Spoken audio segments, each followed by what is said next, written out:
Okay, so we all know Disney's Frozen. It was this massive, massive cultural phenomenon. But what if I told you that beneath the surface of this blockbuster fairy tale, there's actually a detailed psychological map for healing and growth? Today, we're going to unpack that exact idea using a really fascinating theory called binary journeys. So let's dive right in. So let's start with this big question right here. I want you to try and forget everything you think you know about the movie. For the next few minutes, we're going to look at it as a kind of guide, a map that actually charts two really distinct but interconnected paths that, we all travel in our own lives. Now, the whole core of this theory is this idea of binary journeys. On one hand, you have Elsa. She's the soul diver, the one who has to go inward, deep inside herself, to heal a profound wound. And on the other hand, you have Anna. She's the world weaver, and her journey is all about venturing outward to fix relationships and the world around her. Two sisters, two totally mirrored paths. To really get their journeys, we have to go all the way back to the beginning, to that one single moment when their shared world was just shattered, trapping each of them in a completely unique kind of psychological prison. You see, every journey really starts in what this theory calls the perfect world. For Anna and Elsa, this was their amazing, carefree childhood in Arendelle, a world filled with play, connection, and just love.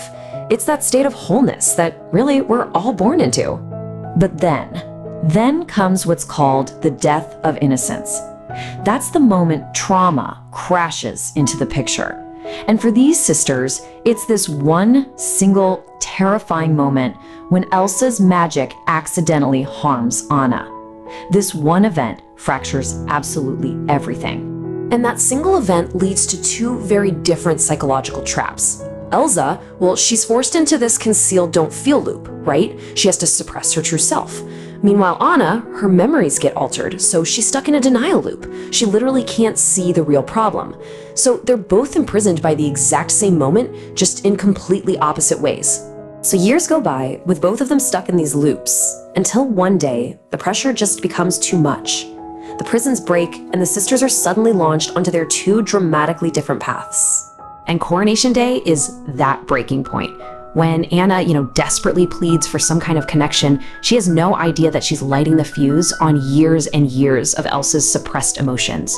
They just erupt, exposing her magic to the world, and in this storm of fear and shame, Elsa runs. This is what's called Elsa's dive into the deep. The soul diver has to retreat from the world to find themselves. So it looks like her just running away is actually a crucial first step on her inward journey, Sometimes you have to go climb a distant mountain just to find out who you really are. Now, while Elsa is retreating inward, Anna does the complete opposite. She doesn't even hesitate for a second. She just charges headfirst into the unknown, into a frozen world she is totally unprepared for, all because she has one goal: save her sister and save her home. And this is the World Weaver's first major step. It's called leaving the waters. Anna steps out of her comfortable known world, the castle, and walks straight into the dark forest of the unknown. Her outward journey has officially begun. At the same time, Elsa is having her huge breakthrough moment. Up in her Fortress of Solitude, she finally unleashes all that power she's hidden for so long, and she creates a space where she can be completely, unapologetically herself. This ice palace is what the theory calls her Witch's Forge. It's a place of powerful rebirth. But here's the catch. It's also a new kind of trap. When she sings that line, "Let the storm rage on," she's still identifying with all her inner turmoil. She's basically locked herself into a new loop, a never-ending war. So you've got one sister venturing out and the other retreating in. It's pretty inevitable that these two paths are destined to collide. And when they do, it's going to force each sister to confront the very thing she lacks. And that collision happens right here at the Ice Palace. Anna, who is just the embodiment of connection and love, comes face to face with Elsa, who is now totally isolated by her power and her fear. In this moment, each sister basically becomes a mirror for the other. This is such a critical step for the soul diver. It's called Stand in the Moonlight. Elsa has to confront her bright, shining mirror image, and that's Anna. She has to see the love and emotional freedom she pushed away for so long, and it's all embodied in the sister who's standing right there in front of her. Of course, that confrontation goes horribly wrong, which sets up the film's famous climax. But the resolution isn't about some prince's kiss.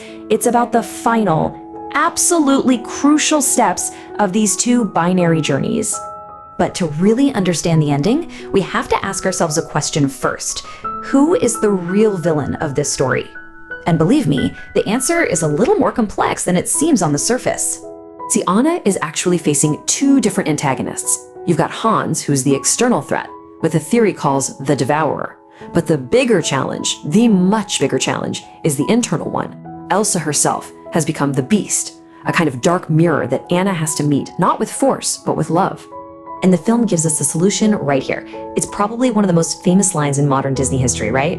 But the real twist, the real genius, is in how this line is actually applied.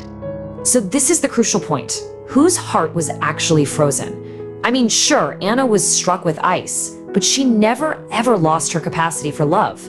Elsa, on the other hand, she spent years in a state of emotional frost, living by that motto, don't feel. And this is where it all comes together just beautifully. First, Anna's sacrifice. She chooses to save Elsa from Hans. That's her act of true love. And seeing this, well, it just breaks Elsa. She doesn't conceal anymore. She feels this overwhelming grief. And that emotional breakthrough, that's what thaws her frozen heart. And with that acceptance, love can finally flow through her, unfreezing Anna and bringing the treasure, her balanced, controlled power, back home to the kingdom. So when you look at it this way, Frozen isn't just a story about two sisters. It's a map of two parts of ourselves. The soul diver in us that needs to go inward to heal, and the world weaver that needs to reach outward to connect. And the film's ultimate message might just be that these two journeys aren't really separate at all. They are two halves of one whole.